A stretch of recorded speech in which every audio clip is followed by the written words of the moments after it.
And welcome to Warsaw, the capital city of Poland. And that big concrete slab up there is Central Station. Now, you can enter via the underpass on my right, but let's us stay on the surface and enter through the front doors. Completed in 1975, the station is obviously a flagship building of the old Soviet-style regime. As we'll see, it has some of the clunkiness of that 1970s modernist style. And although there have been calls for complete redevelopment, I'm pleased that this 20th century piece of architecture is still prevailing. The eastern end provides a view right out towards the impressive Palace of Culture and Science. But let's turn back and head inside.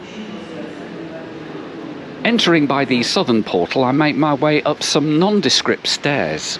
And then, once on the new mezzanine level, which was completed in 2016, the majesty of this departure hall becomes apparent. You see, a dull building on the outside becomes a light and airy modernist space on the inside. At the west end, stairs lead underground to the platforms, and at the east end, there are many ticket windows. Oh, and these modern white benches tip their hat to the original white marble benches that were here when the station opened. Welcome to Warsaw Central, and yeah, I like what they've done to the place.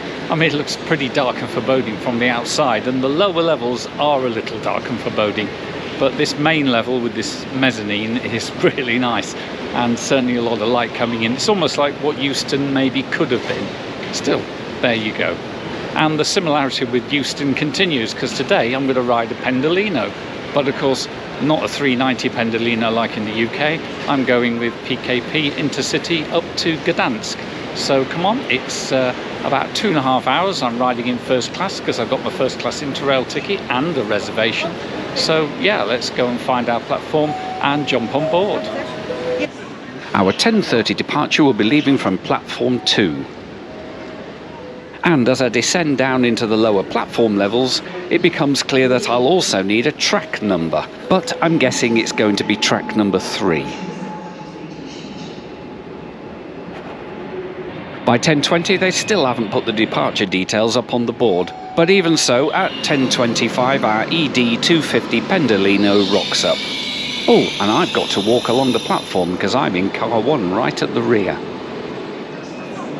As I enter the car, the first thing I notice is there's loads of luggage racks by the door. There's 3 stacks in all. Now, I booked myself a front-facing single seat, and first impressions are good. So whilst we all settle into our seats, let's have a look at the route. Our train left Rzeszów this morning at just after 6 AM, and it will now make one more stop at Warsaw East, before running fast to Głowny. After that, there's just 2 more stops at Malbork and Tczew before we are due into Gdansk Głowny at 13:12. Quite a lot of the route is compatible for 200 km/h running, and elsewhere the Pendolino's quick acceleration should also keep the speed up in the twistier sections.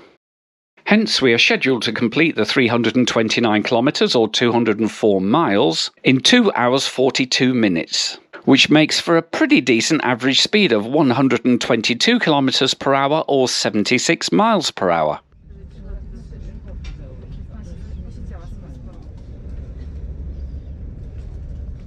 We start off heading out east and over the Vistula River, which we'll be seeing again when we get to Tczew in a couple of hours' time.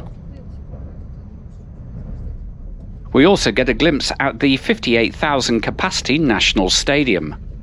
Now, the red and white panels of the stadium and its station reflect the colours of the Polish flag.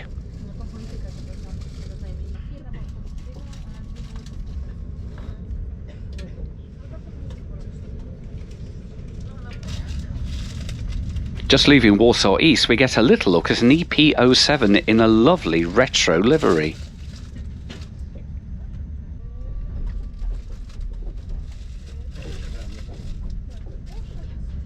And now we're away from the station and we can swing back to the north and begin to follow the right bank of the Vistula.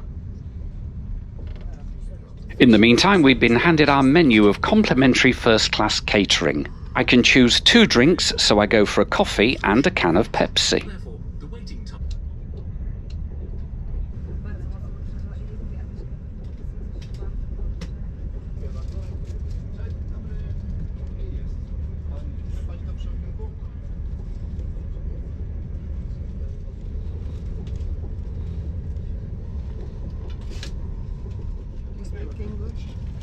The first section is pretty quick and we are soon passing through Nowy Dwór Mazowiecki, where we loop around over the Narew River, which itself is a major tributary of the Vistula.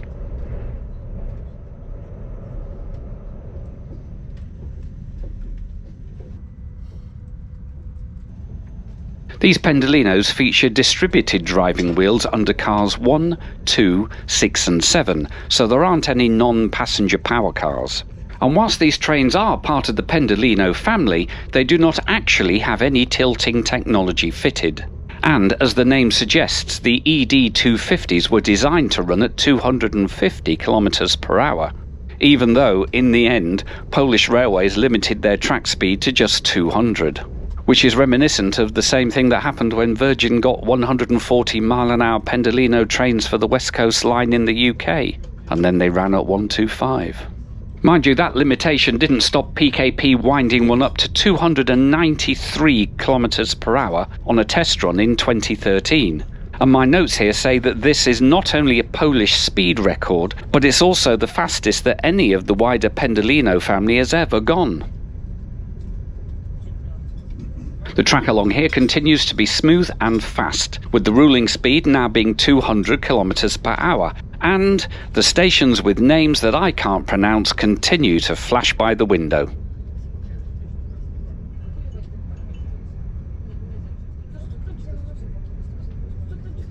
My drinks have now appeared, and I've also placed my order for some brioche rolls filled with mozzarella, tomato and pesto.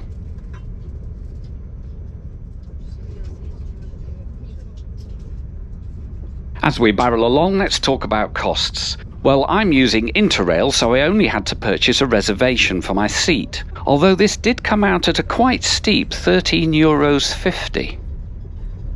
I think I've still saved a bit of money using the pass, as a first class ticket can cost 259 zloty, or €60.60, and second class is 169 zloty, and that's €39.50.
And here's my freshly made little brioche buns.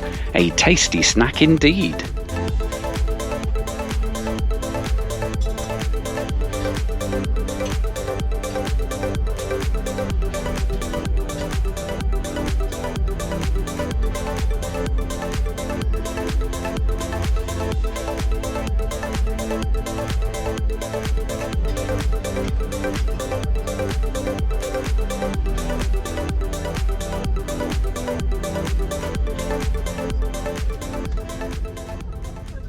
And now we arrive at the major junction of Głowny, where our south-east to north-west line crosses the south-west to north-east line in a kind of X-shaped crossover at the station.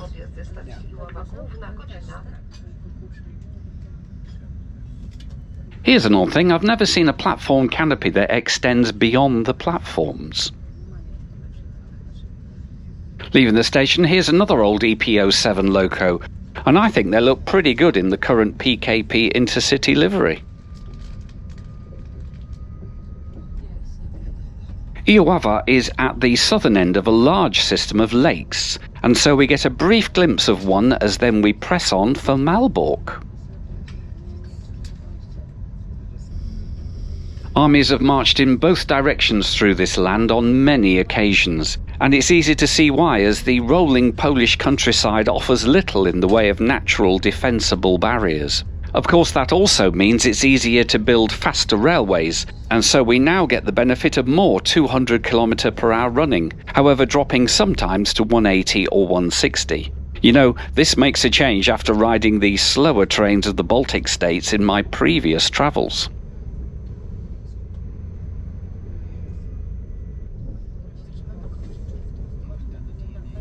Well, this certainly appears to be the Polish Lake District as we continue on northwest.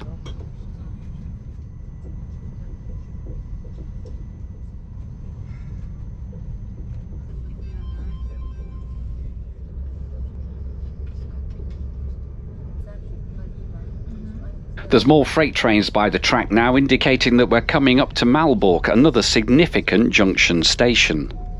Malbork itself is on the banks of the Nogat River, and that meant that barges could ply their trade from the town all the way out to sea. Malbork, then called Marienburg, suffered nearly complete destruction in 1945 when it was captured by the Red Army from the Nazis. Now, prior to that, the Nazis had already killed or expelled any native Poles, and then the Red Army did the same for the remaining German population. Indeed, the town was ethnically cleansed of all German speakers as part of the Potsdam Agreement of 1945.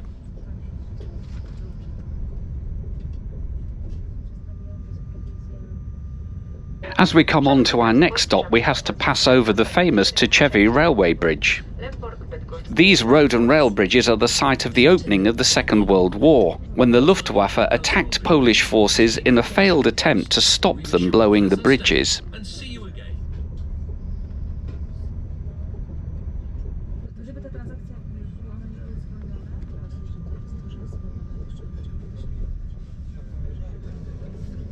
There's just 16 minutes of mostly 200 km/h running left before we will arrive in Gdansk.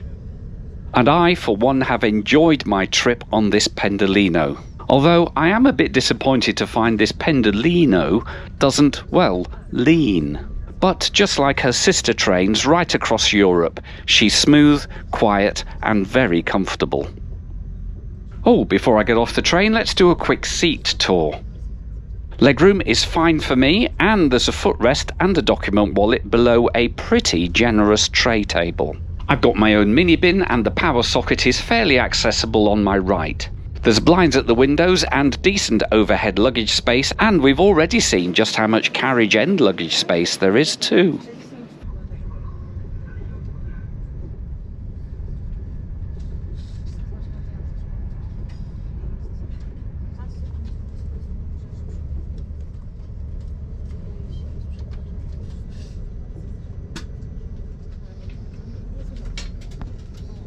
Szanowni Państwo, zbliżam się do stacji Gdańsk Główny, na stacji Gdańsk Śródmieście Wejherowo. And we make it into Gdansk pretty much spot on time. Thank you PKP InterCity for a very pleasant run.